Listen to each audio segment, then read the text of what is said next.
Yn yr hen amser, pan oedd gwrtheyrn yn frenin ar Ynys Prydain, oedd pethau'n fler iawn. Mi ari o wadd y Sacsoniaid drosodd i'r Ynys. Meddwl sy'n nhw'n helpu fo, ond be nathon nhw fuan iawn o troi yna fo.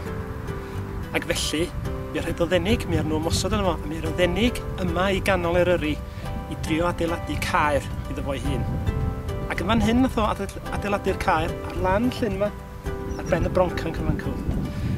Am 2 noson olynol, mi oedd i ddynion nhw'n trio codi y muria y Gaer, ond erbyn y bora oedden nhw wedi cwympo a wedi diflannu, ac oedden nhw'n methu dall pam.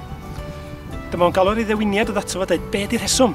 Be sy'n digwydd? A ma'n hwn dweud, mae yna hyd yn y lle yma, mae rhaid cael mab sydd heb dad, dod efo yma i laddo a tenillu waed o dros y cerrig a'r coed a mi wneith yr adeilad sefyll. Felly dyma gwrtheyrn yn gyrru ddynion ledled Cymru a dyma nhw'n cael hyd i bachgen bach, 8 oed, yn ardal Caerfyrddin. A dod efo i fyny yma a mynd efo flaen y brenin. A dyma'r bachgen bach yn llawn hyder yn dweud, be ydych chi'n mynd i wneud efo fi? Dwi'n mynd i ddylad dim iddo fo.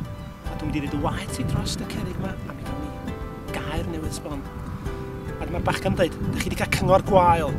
Gadwch i mi ddangos i chi faint o hyd ysgynna i, a gadwch i mi ddangos i chi faint o ddoeth ydw i. Y rheswm ydych chi methu cael Caer yn fan hyn a bod y muriau'n syrthio ydy bod yna 2 ddraig yn ymladd mewn llyn o dan y graig.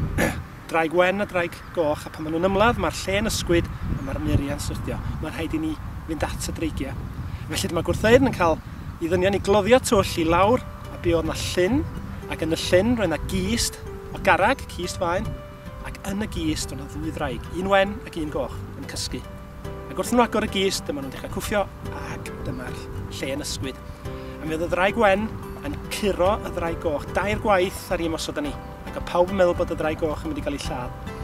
Ond mae'r ddraig goch yn dod at ei hun ac yn ymosod yn galad ar y ddraig wen, ac yn hel y ddraig wen o yma a welwyd byth mewn i wedyn. A dyma gwrtheyrn yn gofyn i'r bachgen, be mae hyn yn feddwl? A dyma fo'n dweud, y ddraig wen ydy'r Sacsoniaid, y Saeson, y ddraig goch ydy'r Cymru, a be mae hyn yn feddwl ydy, bod chi'n teimlo bod chi dan gorthrwm rwan, y ddraig goch wneith ennill yn y diwedd. A dyma gwrtheyrn yn dweud, pwy wyt ti? A mae'n dweud, yn enw fi di Myrddin Emrys.